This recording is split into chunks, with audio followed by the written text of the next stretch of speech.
action on immigration this week. It's been a vulnerability for him.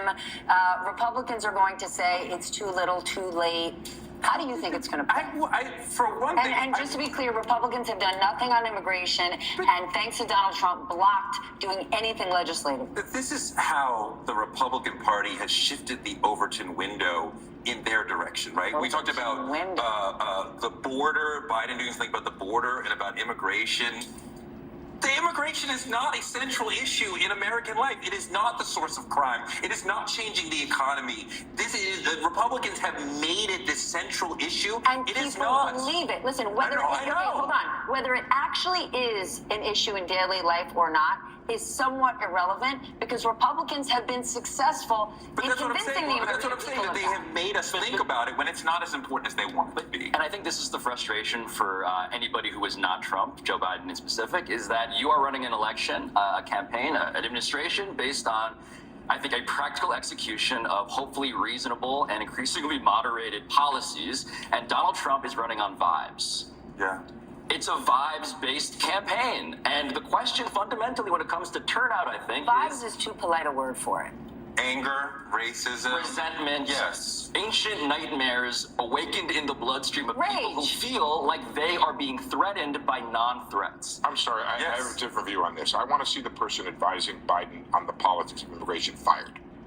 I think he has been behind the curve on this. He has let the Republicans take this to a place where it shouldn't go. From a narrative perspective, but not a policy perspective. What have they done on a policy front? From a narrative perspective, well, if he's doing what he's doing now, why couldn't he have done that months ago?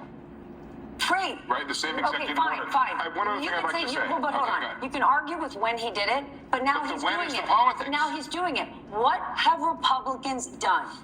Nothing. They have objected to a deal that was apparently done, that was agreed to by Republicans. But the second thing I want to say, they don't want the issue solved. They want to continue to bring it up as a problem. The second thing I want to say is there are some issues where you want to take on the lack of facts and the misdirection head on.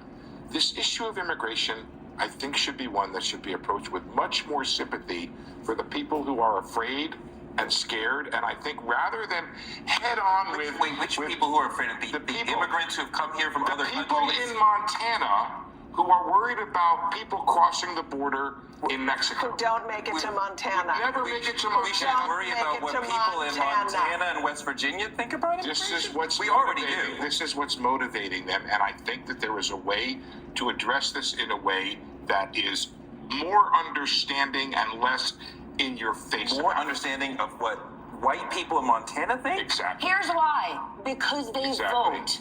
Right? I don't think Steve is saying because they're right.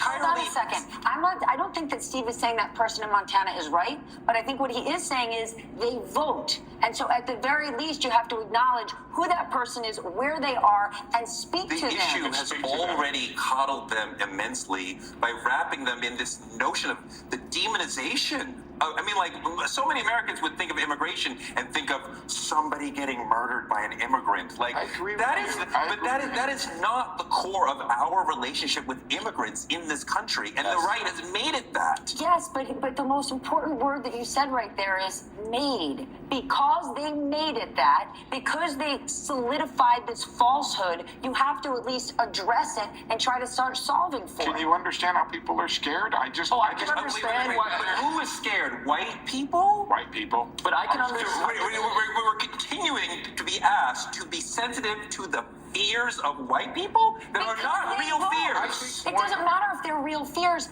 they vote. I guess my question when it comes to general human empathy is you're sensitive to anybody's fears. Sure, and I think we're also trying to do empathy, but also a cold political calculus about getting their votes, even though we know that they're being fed lies. We're trying to not disabuse them of the lies in a way that damages them in terms of their sense of security.